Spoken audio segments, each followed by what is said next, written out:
Chapter 6 Johnny Applesauce. When we came into the library, the next time a guy with a long beard came down the ladder from the treehouse, wearing blue jean overalls. He was carrying a shovel and a big sack. He had no shoes on his feet, but he was wearing a pot on his head. He looked funny, and he looked a lot like Mrs. Rupee to me. Mrs. Rupee, why are you wearing a pot on your head? I asked. Rupee, the guy said in a funny voice. You young uns must be confusing me with some other feller. My name is Johnny Appleseed. It's the year 1800. I travel from town to town planting apple trees most everywhere I wander. You are not Johnny Appleseed, Andrea called out. You're Mrs. Rupee. Ain't never heard of no Rupee, the guy said, making his forehead all wrinkly. Appleseed's the name. Planting apple trees is my game. This here's a darn big country, and I reckon folks are gonna need a heap of apples. No matter what we said, he couldn't convince the bearded guy with the pot on his head that he wasn't Johnny Appleseed. He read us a story about Johnny Appleseed and told us lots of stuff about apples.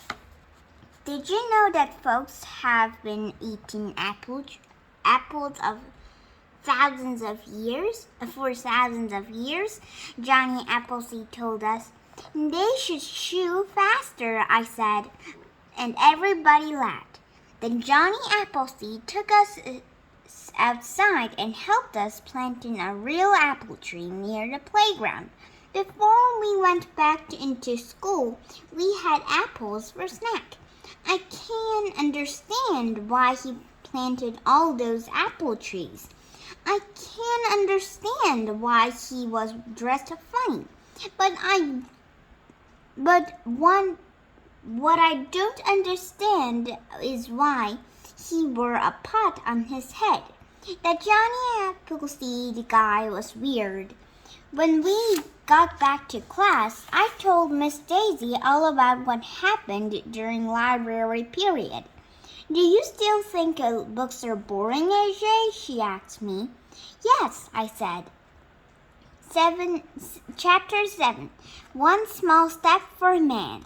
By this time, we weren't sure if Johnny Appleseed and George Washington had been to our school, or if it was just Mrs. Rupee dressed up in funny costumes.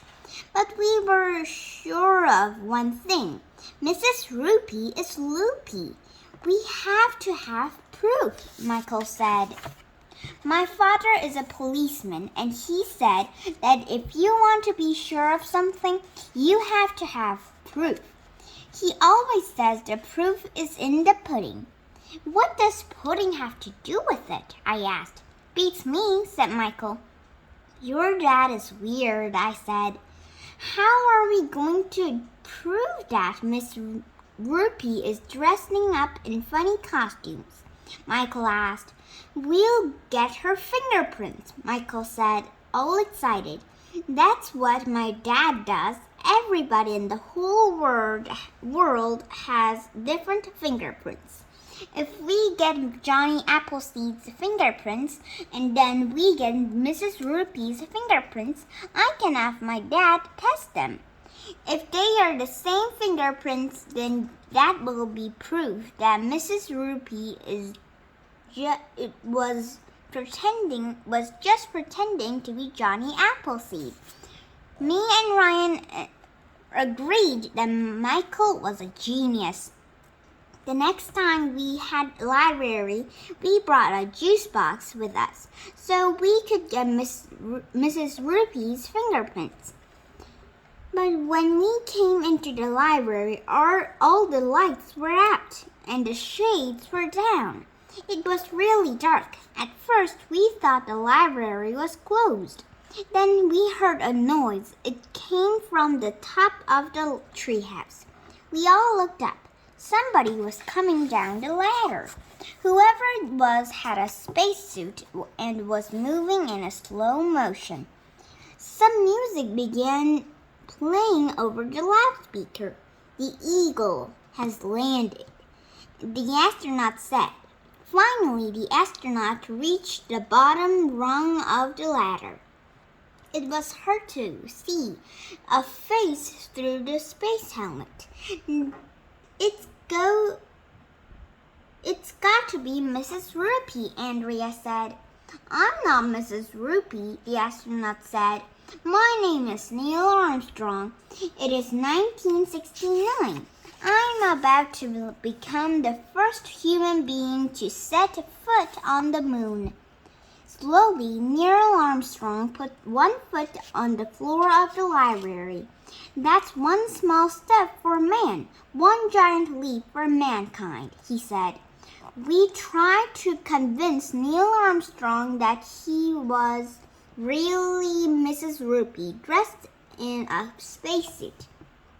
But he kept saying he had never heard of anyone named Rupee.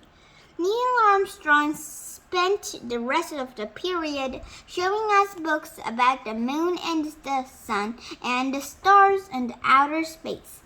It was almost not boring, but not quiet. Would you like some juice, Mr. Armstrong? Michael asked, holding out the juice box. No, thank you, Neil Armstrong said. I've got to be getting back to Earth now.